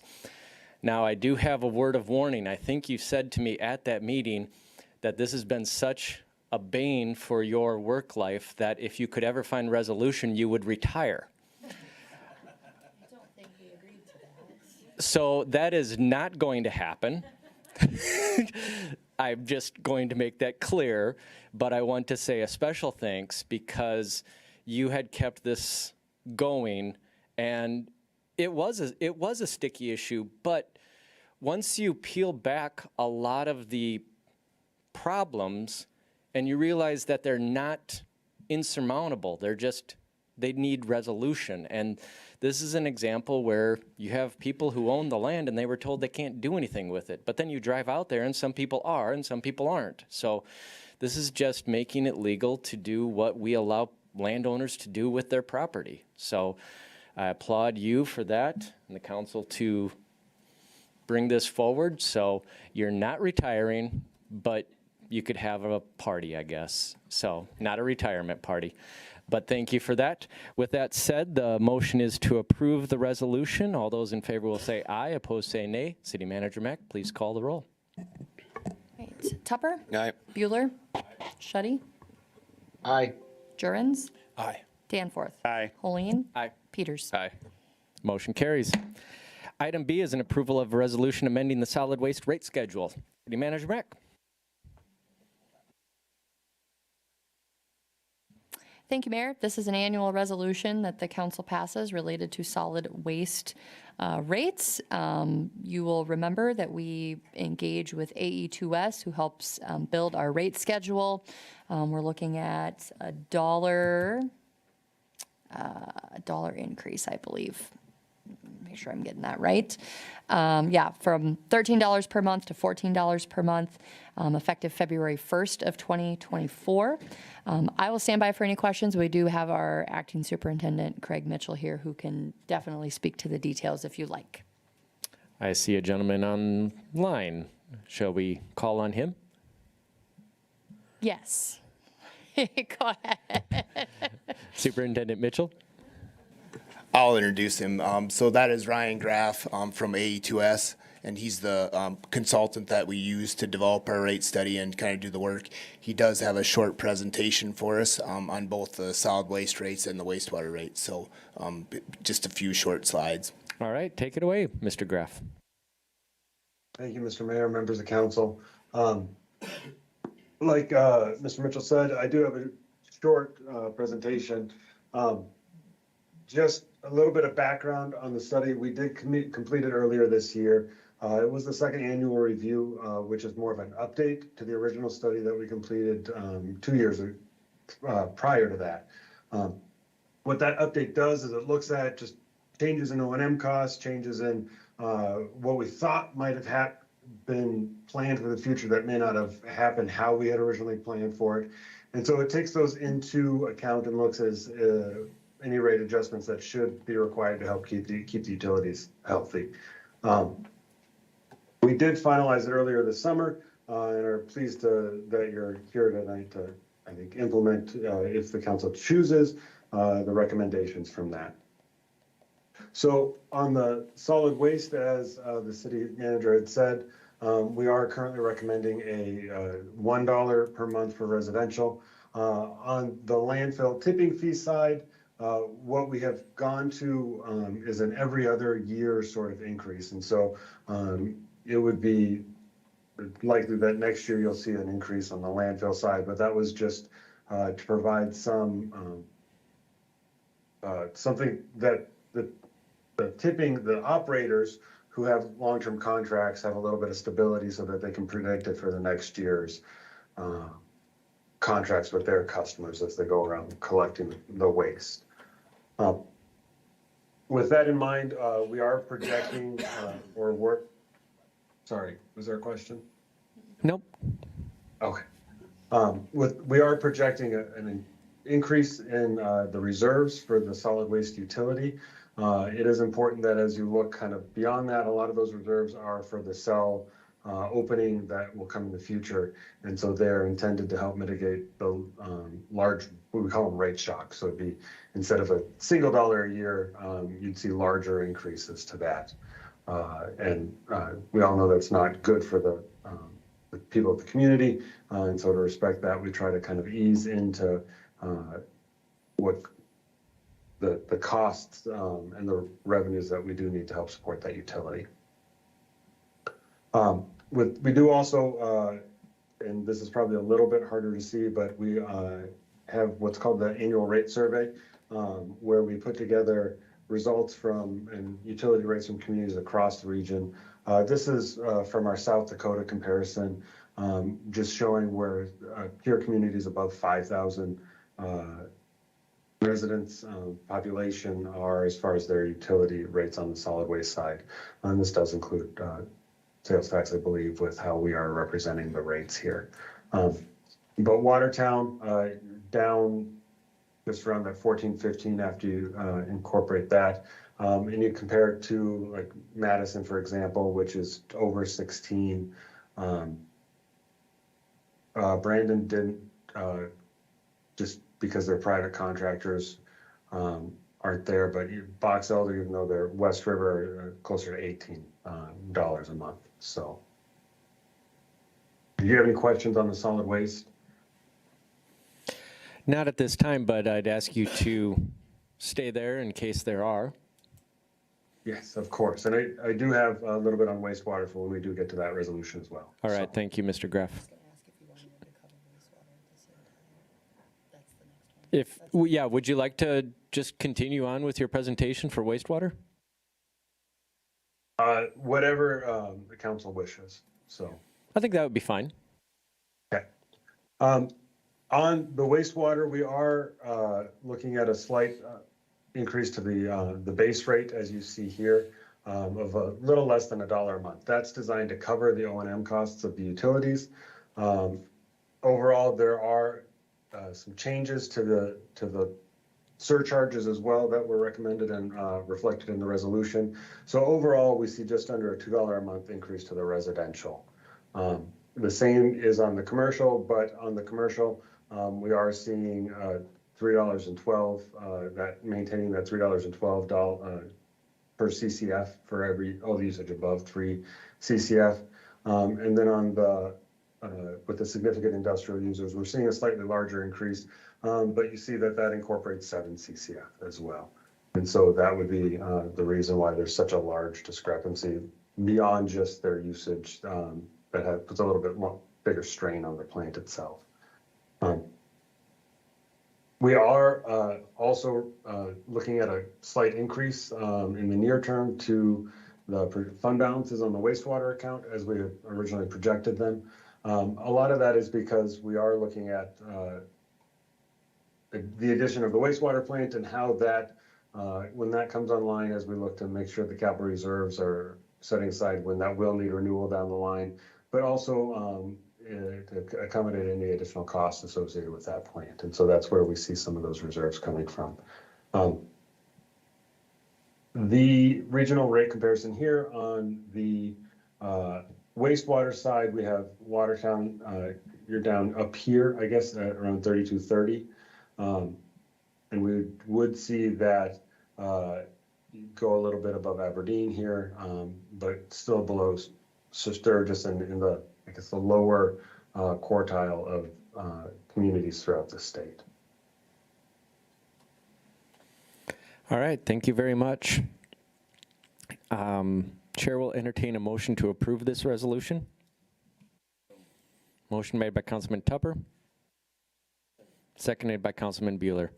We are just on item B, which is the solid waste rate schedule. Any discussion on this, council? Councilman Danforth? Mayor, could I maybe ask Mr. Graff to maybe email those slides to you or City Manager Mack, and then I can get dispersed to us as council members? Yes, thank you.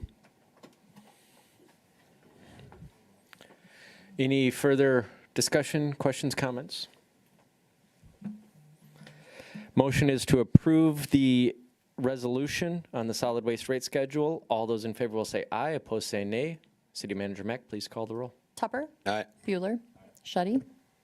Aye. Jurens? Aye. Danforth? Aye. Helene? Aye. Peters? Aye. Motion carries. Chair will entertain a motion for item C, approval of a resolution amending the rate schedule for the wastewater utility services for the city of Watertown and setting an effective date for February 1st, 2024. Need a motion. Councilman Jurens, seconded by Councilman Danforth. Any discussion on this? Hearing none, the motion is to approve the resolution. All those in favor, just please, since there were no questions, right now, please say aye. Aye. Aye. Any opposed say nay. Motion carries. We are on to city council member announcements and introductions of topics for future discussion. Is there anything?